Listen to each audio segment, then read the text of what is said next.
This is the second part of a tutorial on how to make a multi-bloom soft glass marble. To see how I made the components that go into this marble, take a look at part 1.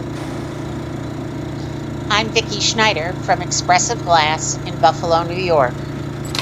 And in this video, we're going to apply the canes we made in part 1. We're going to add a layer of bubbles, and we're going to complete a soft glass marble. Okay, let's begin.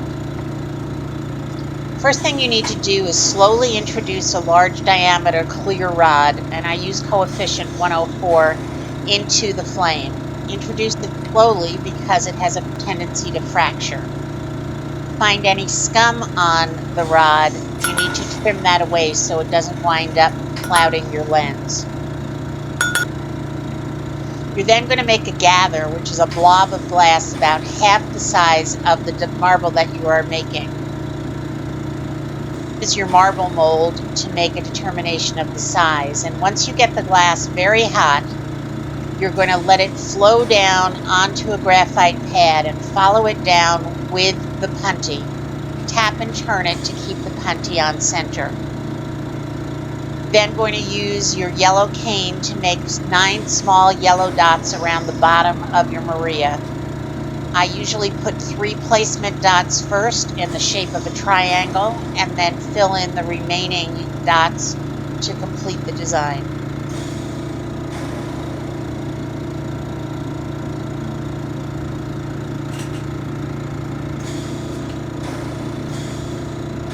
If you would like to, you can cover the small yellow dots with transparent green dots or another color if you prefer, and that will make your stamens multicolored.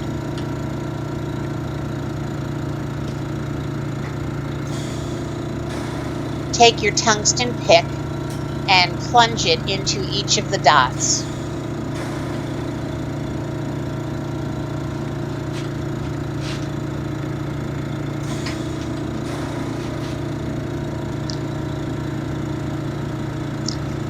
Using a cane that you have encased in a transparent color, make 3 wavy lines around each set of dots.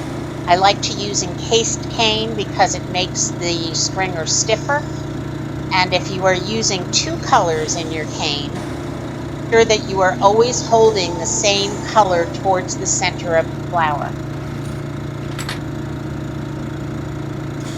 Now we're going to do our first condensing. We're going to heat the edge of the Maria.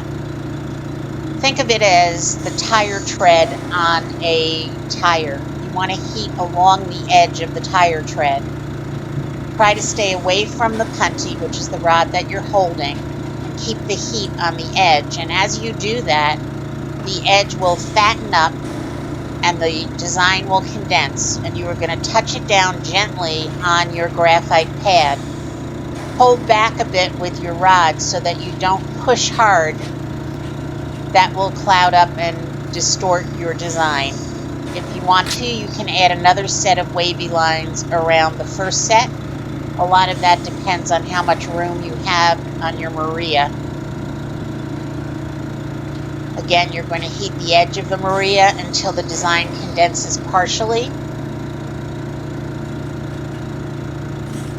If your flame winds up hitting your putty, you will find that your Maria goes off center. So straighten yourself out so you always stay on axis.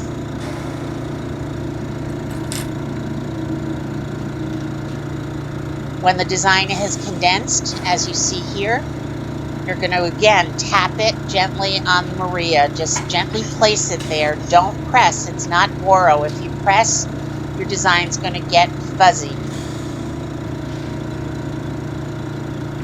Another option is to add overlapping wavy lines that nest inside one another.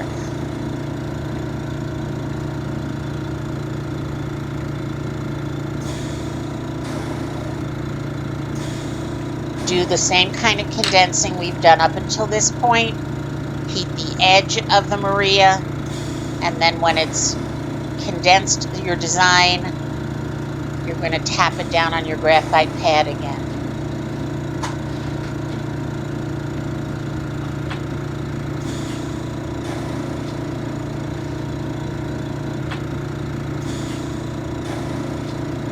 I tap and turn to help keep the putty centered. Now we're going to use our 2-color twisted stringer, and we're going to add a zigzag around the outside of the Maria. This is the greens on the bottom of your flowers.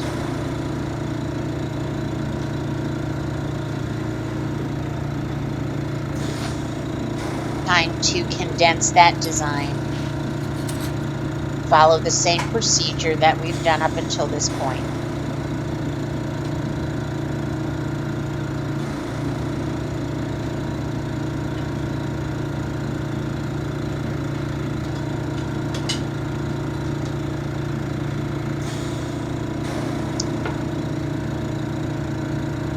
Once you have patted the bottom of the Maria down, you're going to heat the center of the Maria, and you're going to place that onto a little pile of baking soda.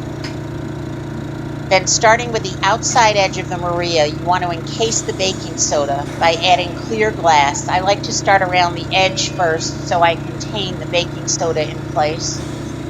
Eventually, you're going to totally encase that baking soda with clear glass.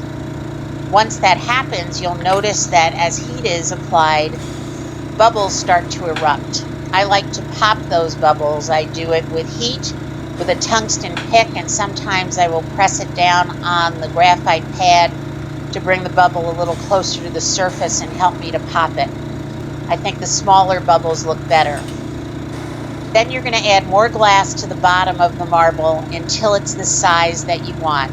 You can judge that roughly by looking at your marble mold.